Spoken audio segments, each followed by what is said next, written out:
वर्तमान ओडिशा रे उपजिथिबा विपर्यस्त स्वास्थ्य सेवा को नेकी एवं डॉक्टर मानक आंदोलन को नेकी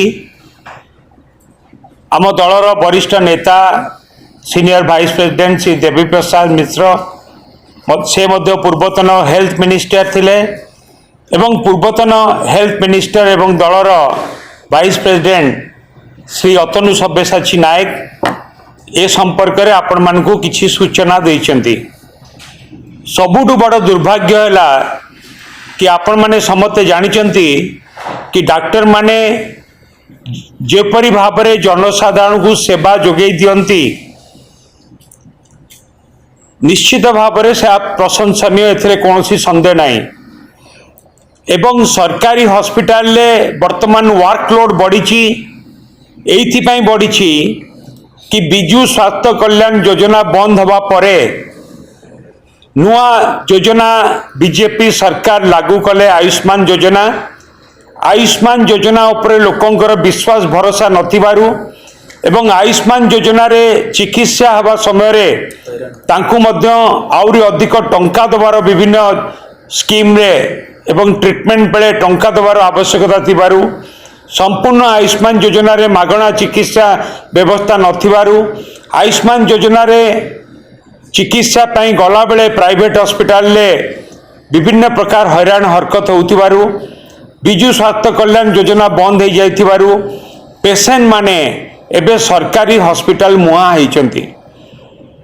एवं पेरीफेरी डॉक्टर्स मानू को आमे जतेबेले मेडिकल कॉलेज आउ हॉस्पिटल ले नै कि कामरे लगेइछु सेतेबेले आवश्यक अनुसार सरकारी हॉस्पिटल ले डॉक्टर भी अभाव देखा देइछि। डॉक्टर मानकर ऊपरे वर्कलोड बढ़ी ता भीतर भी सेमाने ट्रीटमेंट करूचंती। डॉक्टर माने जेतेबेले तांकर जो दाबी आमे कहबू तांकर दाबी अनेक न्याज्य दाबी भी रही से संपर्क में जेतेबेले बीजेपी सरकारंकर बारंबार दृष्टि आकर्षण करूचंती आलोचना करिला परे मध्य कौनसी आलोचना रे से जो डिस्कशन मिनिट्स ताकू मध्य प्रकाश करूना एवं कौनसी प्रतिश्रुति लिखित आकार मध्य दौना डॉक्टर माने 6 मास वर्षे धरिकी विभिन्न प्रसंग रे बारंबार सरकार को दृष्टि आकर्षण करचंती एवं डॉक्टर माने सरकार को सहित आलोचना करिया पई मध्य जाइछंती किंतु तांको कथा के सुनी नांती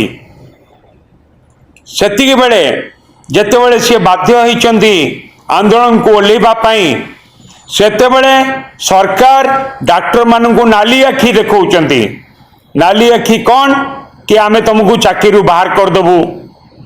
आम तुम रजिस्ट्रेशन कैंसल कर देबू।